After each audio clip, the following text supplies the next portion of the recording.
दोस्तों, मैं हूं नीलेश जोगल।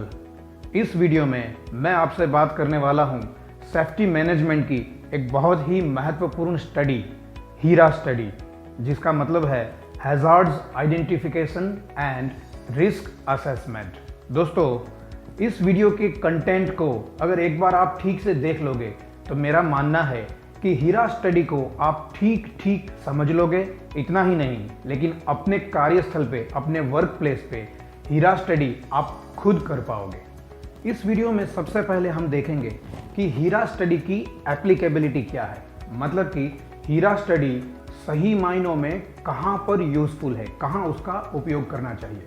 इसके बाद हम देखेंगे कुछ टर्म्स, कुछ टर्मिनोलॉजीज जो कि बहुत ज़रूरी है अगर आप हीरा स्टडी को ठीक से करना चाहते हो। इसके बाद एक मॉक हीरा स्टडी, मतलब कि एक उदाहरण देके एक हाइपोथेटिकल सिचुएशन का एक्चुअली हीरा स्टडी मैं आपके साथ करने वाला हूं इस वीडियो में।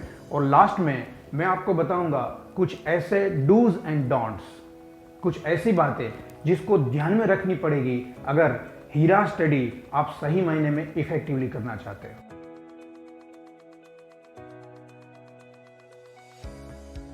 सबसे पहले हम देखेंगे कि हीरा स्टडी एग्जैक्टली एप्लीकेबल कहां पर है, मतलब कि हीरा स्टडी का स्कोप क्या है। मैंने देखा है कि सेफ्टी मैनेजमेंट की जो 3 बेसिक स्टडीज है, जो 3 बेसिक टेक्निक है, हैजॉब स्टडी, हीरा स्टडी और जेएसए स्टडी, ये तीनों स्टडी एक दूसरे को रिजेंबल करती है। और इसकी वजह से अगर इन टेक्निक की सही एप्लीकेबिलिटी, इनका स्कोप क्या है, ये एग्जैक्टली टेक्निक क्या करती है, अगर इसका हमें सही मायने में पता नहीं है, if you are not very clear about the scope and applicability of this 3 studies, then it is likely to happen, ये होने की संभावना है कि हम एक टेक्निक को दूसरी टेक्निक के साथ मिक्स कर देंगे। और ये काफ़ी जगह पर होता है, जहाँ पर हीरा अप्लाई करना चाहिए वहाँ पर हैजॉब हो रहा होता है, और कभी कभी ऐसा होता है कि जहाँ पर हैजॉब एप्रोप्रिएट टेक्निक होती है वहाँ हीरा किया जाता है। ये ना हो, इसके लिए मैं सबसे पहले आपसे बात करूँगा कि हीरा टेक्निक एग्जैक्टली कहाँ पर एप्लीकेबल है।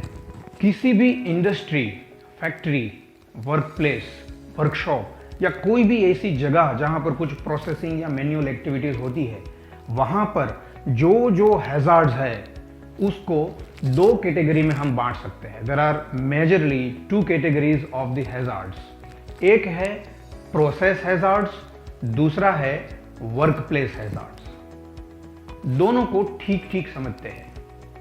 प्रोसेस हैजार्ड्स उन हैजार्ड्स को कहते हैं जो कि वो टिपिकल प्रोसेस की वजह से है, या तो वो प्रोसेस बहुत ही हाई टेम्परेचर या हाई प्रेशर जैसे एक्सट्रीम प्रोसेस पैरामीटर के साथ होती है, या फिर उसमें बहुत ही हैजार्डस केमिकल का यूज होता है। इन वजहों की वजह से जो भी हैजार्ड्स हमको आते हैं उनका नाम है प्रोसेस हैजार्ड। दूसरी जो कैटेगरी है हैजार्ड की, उसका नाम है वर्क प्लेस हैजार्ड। ये वर्क प्लेस हैजार्ड वो हैजार्ड्स है जो कि किसी भी कार्यस्थल में कोई भी मैन्युअल एक्टिविटी जब आदमी करता है, अपने हाथों से कोई भी एक्टिविटी करता है, तो किसी मटेरियल के संपर्क में आने से, किसी इक्विपमेंट के साथ काम करने से, या फिर किसी केमिकल के साथ काम आने से जो हैजार्ड्स उसको एक्सपोज होते हैं, उन सभी हैजार्ड्स को कहते हैं work place hazard. Process hazards को असेस करने की जो एप्रोप्रिएट टेक्निक है वो है हैजॉब स्टडी। हैजॉब स्टडी की बात मैं एक अलग वीडियो में ऑलरेडी कर चुका हूं। जिन दोस्तों को हैजॉब स्टडी में इंटरेस्ट है उनसे मेरा रिक्वेस्ट है कि आप वो वीडियो अवश्य देख लें। दूसरे जो कैटेगरी के हैजार्ड है, जिसको हम वर्क प्लेस हैजार्ड या तो एक्टिविटी रिलेटेड हैजार्ड्स कहते हैं, जो कि मैन्युअल एक्टिविटी रिलेटेड है, उनको असेस करने की एप्रोप्रिएट टेक्निक जो है उसका नाम है हीरा स्टडी, जो कि हमारा आज के वीडियो का टॉपिक है। So I hope now it is very clear to you. अभी कोई कंफ्यूजन नहीं है कि हीरा स्टडी की एक्चुअल एप्लीकेबिलिटी क्या है। ये क्लैरिटी बहुत ही जरूरी थी, इसलिए थोड़ा डिटेल में मैंने आपको बताया।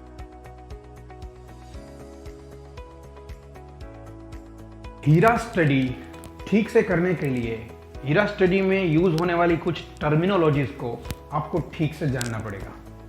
जैसे कि hazards, risk, consequence, safeguards, operational controls, recommendations और सबसे ज़्यादा ज़रूरी रिस्क मैट्रिक्स। इन सब टर्म्स को हम एक के बाद एक थोड़ा डिटेल में समझ लेते हैं। इसके बाद हम एक्चुअल हीरा स्टडी करने वाले हैं। शुरू करते हैं हैजार्ड्स से। दोस्तों, कोई भी ऐसी सिचुएशन या कंडीशन या फिर किसी भी मटेरियल की ऐसी प्रॉपर्टी जिसकी वजह से हमें किसी भी तरह का नुकसान होने की संभावना है, ऐसी सारी सिचुएशंस, ऐसी सारी मटेरियल्स की प्रॉपर्टी या ऐसी सारी कंडीशंस को कहते हैं हैजार्ड्स। हिंदी में हैजार्ड्स का मतलब है खतरे, जोखिम। सो ये है हैजार्ड। किसी भी कंपनी में कई तरह के हैजार्ड्स होते हैं, जैसे कि physical hazards, chemical hazards, electrical hazards, biological hazards, social hazards etcetera. इन सभी हैजार्ड्स के कुछ एग्जाम्पल आपको स्क्रीन पर अभी देखने को मिलेंगे। इसके थ्रू अगर एक बार आप देखोगे तो आपको भली भांति समझ में आ जाएगा कि हैजार्ड्स के जो अलग अलग तरीके हैं उसमें किस किस तरह के हैजार्ड्स आते हैं। आई वुड रिक्वेस्ट कि एक बार आप सभी हैजार्ड्स को थोड़ा ध्यान से देख ले, जो कि अभी स्क्रीन पर आपको दिखाई दे रहे हैं। दूसरा ऐसा टर्म है कॉन्सिक्वेंसेस। हीरा की जो वर्कशीट होती है उसमें हैजार्ड के तुरंत बाद आता है कॉन्सिक्वेंसेस। कुछ लोग हैजार्ड के बाद रिस्क को भी ले लेते हैं, लेकिन ये एप्रोप्रिएट तरीका नहीं है। इसके बारे में मैं आपको बाद में बताऊंगा। अभी हम समझते हैं कॉन्सिक्वेंसेस का मतलब क्या है। कॉन्सिक्वेंसेस का सीधा सीधा अर्थ हम देखें तो उसका अर्थ होता है परिणाम, नतीजे। नतीजे किसकी वजह से? नतीजे उन सभी हैजार्ड्स की वजह से, नतीजे उन सभी खतरों की वजह से। मतलब कॉन्सिक्वेंसेस का मतलब होता है कि ऐसे नतीजे, ऐसे परिणाम जो कि खतरों के साथ एक्सपोज होने की वजह से होते हैं। ये नतीजे हो सकते हैं इंजरी, ये नतीजे हो सकते हैं मटेरियल लॉस, ये नतीजे हो सकते हैं लॉस ऑफ लाइफ, आदमी की डेथ वगैरह वगैरह। सो ये जो नतीजे हैं ये कॉन्सिक्वेंसेस है।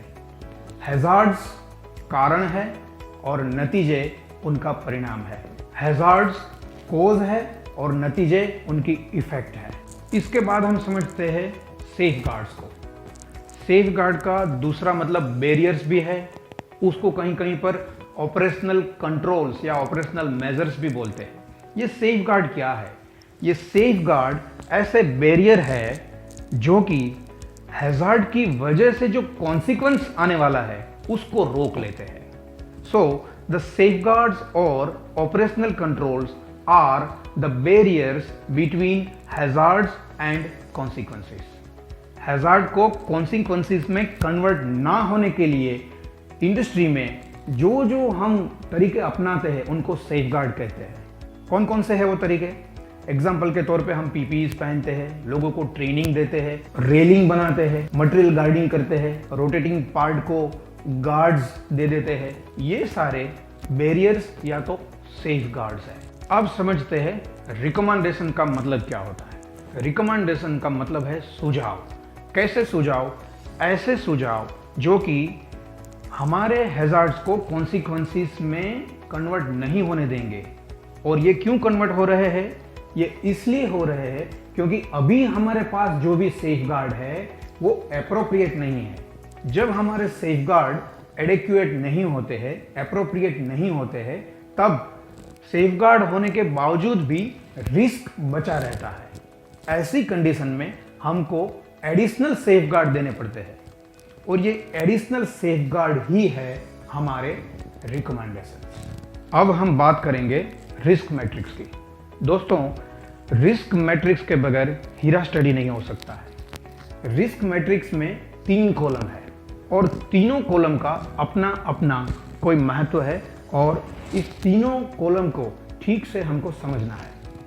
पहला कॉलम है प्रोबेबिलिटी, दूसरा कॉलम है सिवियरिटी और तीसरा कॉलम है रिस्क। सबसे पहले समझते हैं P फॉर प्रोबेबिलिटी। अभी आपको स्क्रीन पर जो दिख रहा है, प्रोबेबिलिटी का मतलब है संभावना, पॉसिबिलिटी, या उसको और प्रिसाइसली अगर हम कहें तो प्रोबेबिलिटी की डेफिनेशन है द फ्रीक्वेंसी ऑफ एक्सपोजर। किसका एक्सपोजर? हैजार्ड्स का एक्सपोजर। तो इसका मतलब यह हुआ कि प्रोबेबिलिटी का मतलब है कि हैजार्ड्स के साथ एक्सपोज होने की संभावना कितनी ज्यादा है या कितनी कम है, इसी को कहते हैं प्रोबेबिलिटी। जैसा कि आप देख सकते हो, प्रोबेबिलिटी को 1 से 5 के गुणांक में क्लासिफाई किया जाता है, जिसमें 1 का मतलब है बहुत ही कम, लगभग असंभव, और 5 का मतलब है वेरी लाइकली, जिसका मतलब है ऑलमोस्ट सर्टेन। रिस्क मैट्रिक्स का जो दूसरा कॉलम है वो है सीवियरिटी। दोस्तों, यहां पर आपको एक बात ध्यान में रखनी है कि प्रोबेबिलिटी का जो आधार या प्रोबेबिलिटी का संबंध हैजार्ड्स के साथ एक्सपोज होने की फ्रीक्वेंसी के साथ है, उसको कॉन्सिक्वेंस के साथ कुछ लेना देना नहीं है। तो कॉन्सिक्वेंस के साथ किसको लेना देना है? ये है रिस्क मैट्रिक्स का अपना कॉलम नंबर 2, जिसका नाम है सीवियरिटी। सीवियरिटी मतलब जो कॉन्सिक्वेंसेस, जो नतीजे हैजार्ड के साथ एक्सपोज होने की वजह से हमको मिलने वाले हैं या मिल सकते हैं, वो कितना छोटा या कितना बड़ा है, ये है सीवियरिटी का डेफिनेशन। सीवियरिटी को भी प्रोबेबिलिटी की तरह 1 से 5 अंकों में क्लासिफाई किया जाता है।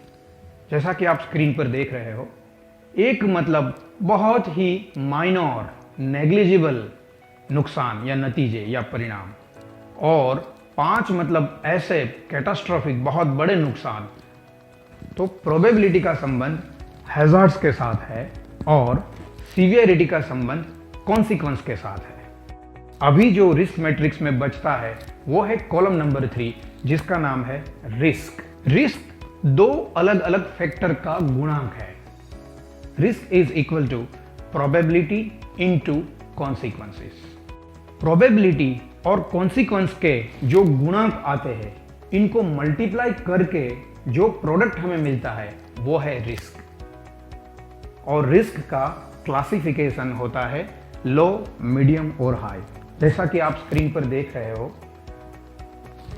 जिसका गुणांक 1 से 6 आता है वो कम रिस्क है, लो रिस्क है, और इसी तरह 15 से 25 में आता है वो हाई रिस्क है।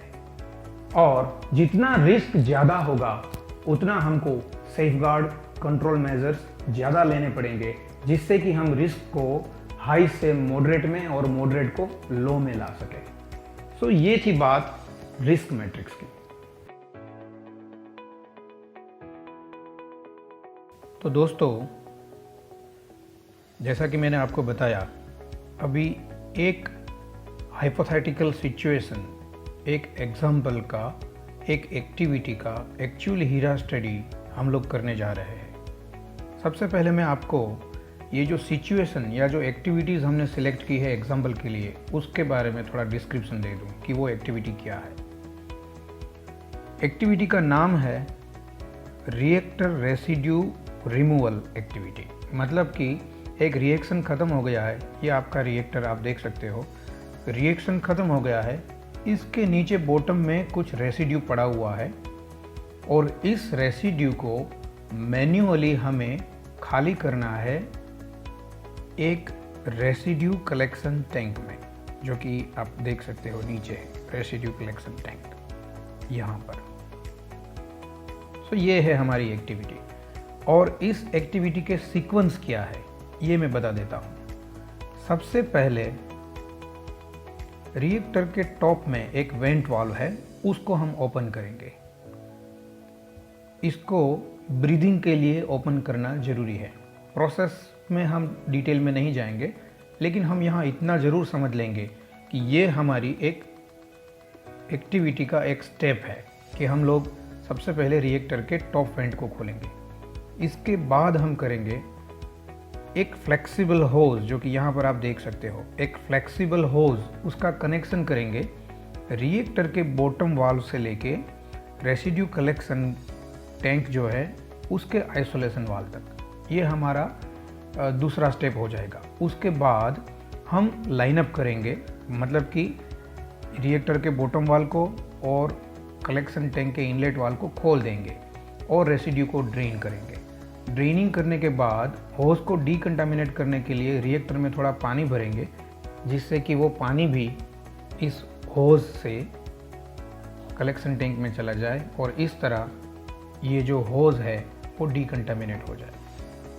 इतना करने के बाद हम इस होज को डिस्कनेक्ट करेंगे और ऐसे रिएक्टर रेसिड्यू का जो ड्रेनिंग है, रिएक्टर रेसिड्यू को जो रिमूव करने की एक्टिविटी है वो यहाँ पर ख़त्म होगी। स्कीमेटिक डायग्राम मैंने इसलिए बताया है जिससे कि आप सीनेरियो को, इस एक्टिविटी को विजुलाइज कर सके।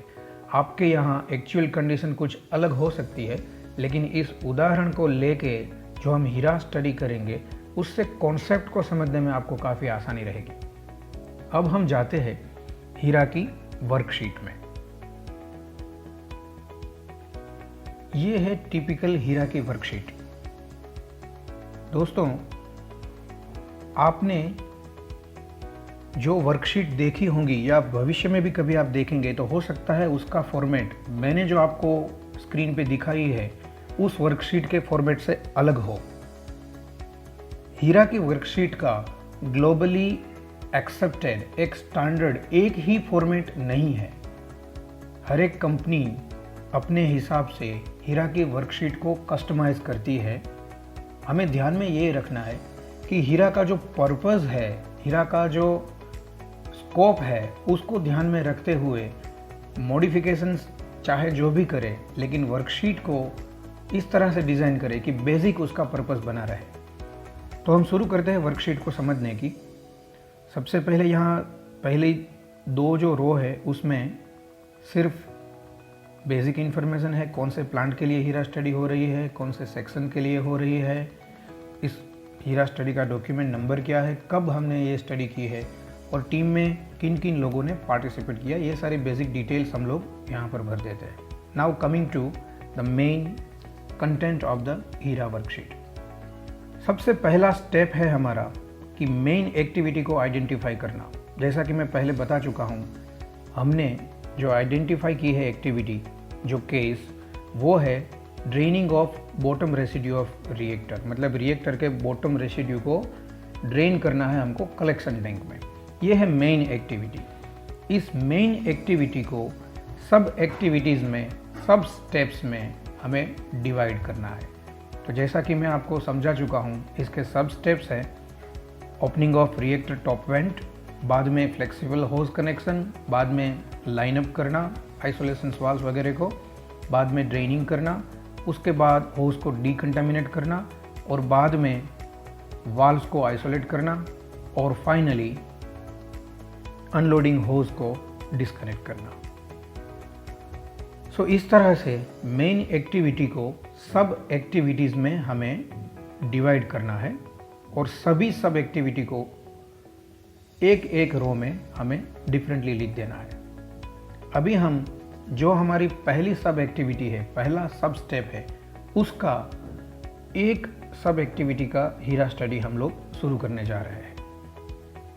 सो सबसे पहले हम लोग लिस्ट आउट करेंगे कि ये सब एक्टिविटी करने में प्रोबेबल हैजार्ड्स क्या क्या है। तो हमारी एक्टिविटी है रिएक्टर के टॉप वेंट वाल्व को खोलना। वहाँ हैजार्ड्स क्या हो सकता है? हो सकता है ऑकवर्ड मूवमेंट,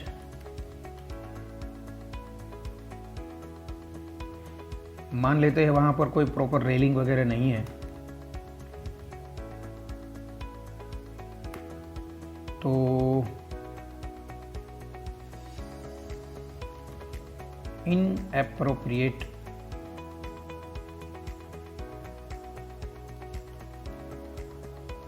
अप्रोच। मान लेते हैं आइसोलेशन वाल्व में हैंडल नहीं है, तो जो ऑपरेटर आइसोलेशन वाल्व खोलने जाता है वो स्पैनर से वाल्व को खोलता है। तो इसका मतलब है इनएप्रोप्रिएट टूल्स। ये सिर्फ हाइपोथेटिकल कंडीशन है। आपको यहाँ अपने वर्क प्लेस के हिसाब से आपको जो एप्लीकेबल है उन सब हैजार्ड्स का लिस्ट यहाँ पर आपको करना है। सो यहाँ हमने प्रोबेबल हैजार्ड्स के लिस्ट हमने डाल दिया है।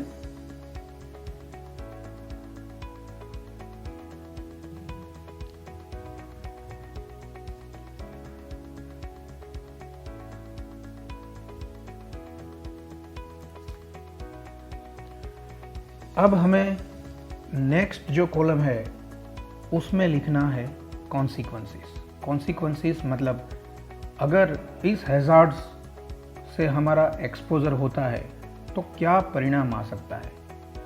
कुछ लोग इस कॉन्सिक्वेंस की जगह पर डायरेक्टली रिस्क लिखते हैं, लेकिन रिस्क लिखना एप्रोप्रिएट नहीं है, वो कन्फ्यूज़न पैदा करता है। तो मैं रिकमेंड करता हूँ कि हैजार्ड्स के तुरंत बाद का जो कॉलम है वहाँ पर आप कॉन्सिक्वेंसेस को लिस्ट आउट करें। अगर ये हैजार्ड्स है कि मूवमेंट ऑकवर्ड करनी पड़ती है, वहाँ का अप्रोच ठीक ठाक नहीं है और टूल्स भी हमको अप्रोप्रिएट नहीं है, इन अप्रोप्रिएट टूल्स से हमको वॉल्स को खोलना पड़ता है। This are the work place hazards which has to be encountered to the person who is actually opening the reactor top vent. अगर आदमी वो करता है इस हैजार्ड्स के साथ तो उसको क्या क्या नतीजे आ सकते हैं। अप्रोच ठीक नहीं है, सो लेट अस से कि वो हाइट पर वाल्व है, सो फॉल और इंजरी हो सकती है ऊपर से गिरने की वजह से। स्लिप एंड ट्रिप हो सकता है क्योंकि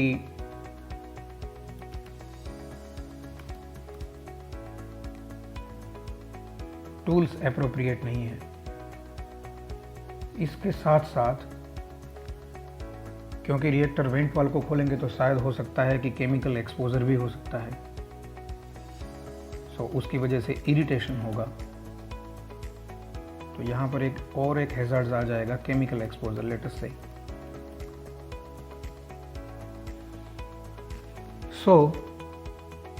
ये है हमारे एप्लीकेबल हैजार्ड्स और ये है हमारे कॉन्सिक्वेंसेस। यहाँ पर ध्यान में ये रखना है कि जब हम कॉन्सिक्वेंसेस को लिखें तब हम सेफगार्ड्स को कंसिडर नहीं करेंगे। We will write the consequences as if there is no safeguard, no controls. तीसरा कॉलम जो हमारा आता है ये एग्जिस्टिंग ऑपरेशनल कंट्रोल है, जिसका दूसरा नाम सेफगार्ड भी है, जो अभी एक्चुअल में अवेलेबल है। तो मान लेते हैं कि वो आदमी जो टॉप वेंट को खोलने जाएगा उसको ट्रेनिंग दी जाती है। So training is one operational control. मान लेते हैं वो हेलमेट भी पहनना उसके लिए कंपलसरी है, so helmet is also one of the safeguard. इसके साथ साथ मान लेते हैं उनके पास सेफ्टी शूज भी है। सो ये हो गए हमारे एग्जिस्टिंग ऑपरेशनल कंट्रोल। अब इस एग्जिस्टिंग ऑपरेशनल कंट्रोल के साथ हमारा रिस्क कितना है इस एक्टिविटी में, वो असेस करेंगे हम रिस्क मैट्रिक्स के जरिए। रिस्क मैट्रिक्स भी मैं आपको समझा चुका हूँ। अब हम इस एक्टिविटी का रिस्क क्या है वो तय करेंगे रिस्क रेटिंग के जरिए। सो रिस्क मैट्रिक्स में सबसे पहला कॉलम है प्रोबेबिलिटी का, दूसरा है सिवियरिटी का, और इन दोनों के गुणांक से जो आता है वो बनता है हमारा एक्चुअल रिस्क। तो अभी हम इसकी प्रोबेबिलिटी को तय करेंगे। प्रोबेबिलिटी है फ्रीक्वेंसी ऑफ एक्सपोजर और ये डिपेंड करता है हैजार्ड्स के साथ। सो इस हैजार्ड्स की फ्रीक्वेंसी क्या है, तो मान लेते हैं as per our risk matrix it comes to almost possible, 3 में आता है। तो यहाँ पर हम लिखेंगे 3। अब आती है सिवियरिटी, जिसका संबंध है कॉन्सिक्वेंस के साथ। तो ये जो इंजरी है, स्लिप एंड ट्रिप है या इरिटेशन है, वो कितनी सीवियर है। सो let us say it comes to 3, moderate. So this also comes to 3। So 3 into 3, इन दोनों के गुणांक से जो आता है ये यहाँ पर हमारा रिस्क बनेगा। सो इसको हम आइडेंटिफाई करेंगे इन दोनों का मल्टीपल। तो जैसा कि आप देख सकते हो 3 into 3 का मल्टीपल 9 होता है, और क्योंकि 9 हमारे रिस्क मैट्रिक्स में मीडियम रिस्क में आता है इसलिए ऑटोमेटिकली उसका कलर येलो हो गया है। ये एक्सेल शीट को आप थोड़ा कॉन्फ़िगर करके कलर अपने आप चेंज करने के लिए कर सकते हो। अगर कलर नहीं भी रखना है तो भी आपका हीरा तो हो ही सकता है। अभी ये भले ही मॉडरेट रिस्क है, तो इसको एडिशनल रिकमेंडेशंस हम दे के इसको और रिस्क को कम करने की ट्राई करेंगे। जैसा कि हमारा हैज़ार्ड है awkward movement, inappropriate approach, inappropriate tools और केमिकल एक्सपोजर, तो हम लोग वहाँ पर रिकमेंड कर सकते हैं कि प्रोवाइड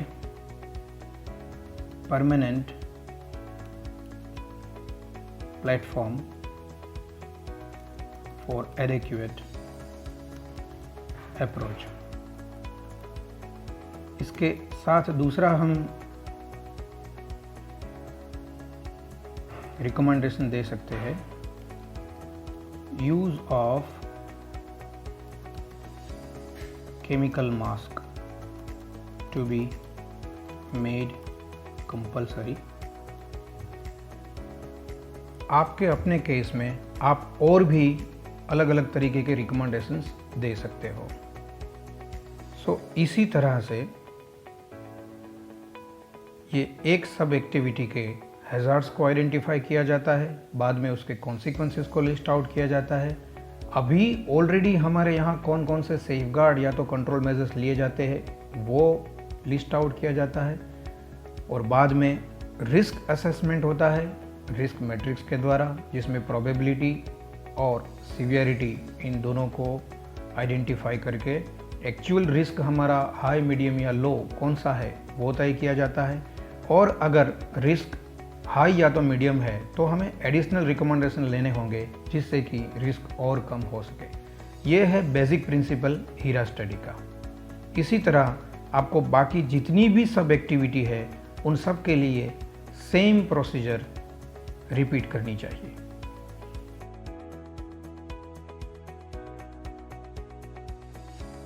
मुझे खुशी है कि हीरा स्टडी को ठीक करने के लिए जो बातें सबसे ज़्यादा महत्वपूर्ण है, उपयोगी है, उन सभी बातों को मैं आपके साथ शेयर कर चुका हूं। अभी लास्ट में कुछ ऐसी बातें मैं आपको बताने जा रहा हूं जिसको आपको ध्यान में रखना पड़ेगा, जिससे कि छोटी मोटी जो गलतियां हीरा स्टडी के वक्त हो जाती है उससे भी आप बच जाओ।